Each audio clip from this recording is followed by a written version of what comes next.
Before I start with the gameplay though, I just have to point out that the game is a freaking bugfest. It is one of the laziest ports I've ever seen. There are no options whatsoever, the game frequently freezes or glitches out. Thankfully it autosaves your every step, so it is not a big deal, but holy shit, if you are porting a game, put at least some work into it, you lazy bastards! Back to the gameplay. It consists of two major parts, combat and puzzle solving. In both of them there is zero originality, with all the elements borrowed from other better games. So let's take a look at combat first and see what games we can find there. God of War and Devil May Cry come to my mind immediately, but with all the fun sucked out of these games. Darksiders has one button combat. The game can be finished using one freaking repetitive combo, XXX hold X. The only reason to use anything else is sheer boredom, but if you do so, it fucks up the combat completely, making you impossible to kill. The stabbing dash is ridiculously overpowered, letting you quickly attack in any direction immediately after dodging. The only thing that prevents you from using it constantly is shitty controls and awful button combinations, which step on each other's feet over and over again. I can't even count the number of times I wanted to dodge and dash step back, but ended up using the swing attack only because I pressed the buttons way too fast. The slowness of combat generally takes a lot of time to get used to. Every opponent you fight is a slow piece of boredom. I've never seen any monster in any spectacle fighter that telegraphs its attack so slowly. There is a good 2-second delay before every powerful attack and the sound effect that indicates that you're about to get hit. If in the beginning of the game there is still a small chance to die, in the end it is impossible. When I got to the tower I was tanking all the damage cause I just couldn't be bothered to dodge. The difficulty curve goes down with every hour. The final boss was a breeze and he's freaking Satan himself. The problem is the amount of souls you get is insanely high, and legendary upgrades that are quite easy to find are so powerful they shouldn't be in the game. I got 2 upgrades out of 4 without even looking for them. As a result, I could trigger demon form once per every battle. During this form you become invincible and destroy everything in a couple of swings. When fighting a spider boss I was able to use it 3 times. There are also spells, but the only one I used is Stone Skin, which buffs both defense and offense. On level 4 it makes even the most powerful blows are nothing more than a gentle tap on the shoulder.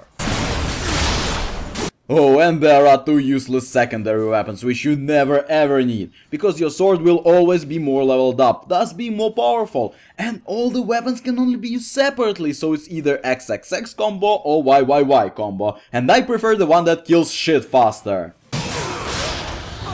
There is also a pistol taken from Devil May Cry, which does as much damage as Dante's Ebony and Ivory, so that's fuck all. The only time you use it is fighting the worm boss while riding a horse, which at least looks cool. The horse, by the way, makes you even more OP, but thankfully it can't be used indoors.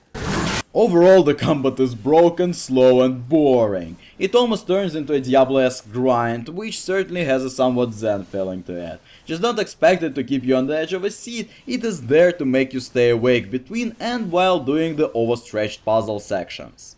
Puzzles are where all Zelda comparisons come from, and for the right reason. Last time I played a Zelda game was during my SNES years, but I certainly remember a boomerang that has multiple targets and a grappling hook. Knowing how Nintendo likes to remake the same game over and over again, I bet they appeared in later Zelda games as well, and in Darksiders.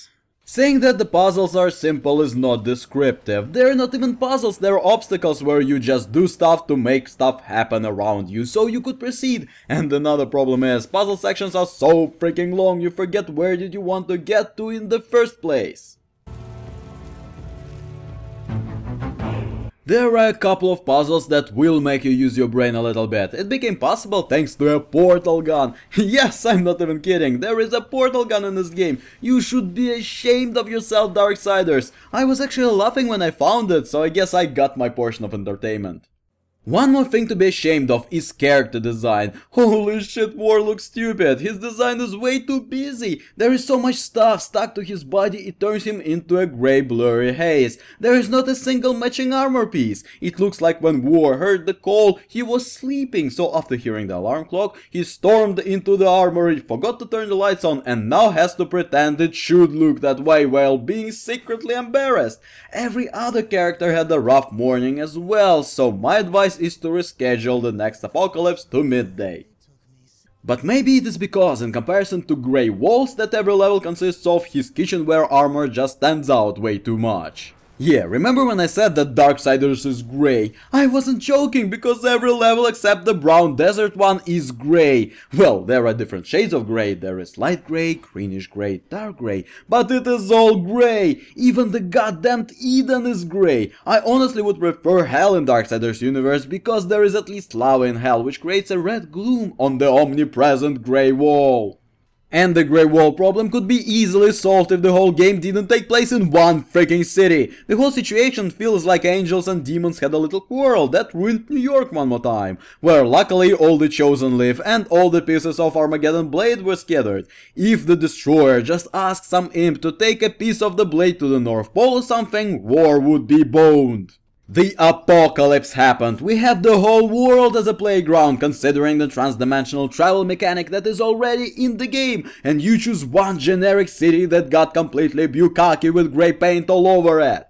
But come to think of it, grey is the perfect color for Darksiders. It is as bland and unimaginative as the whole game.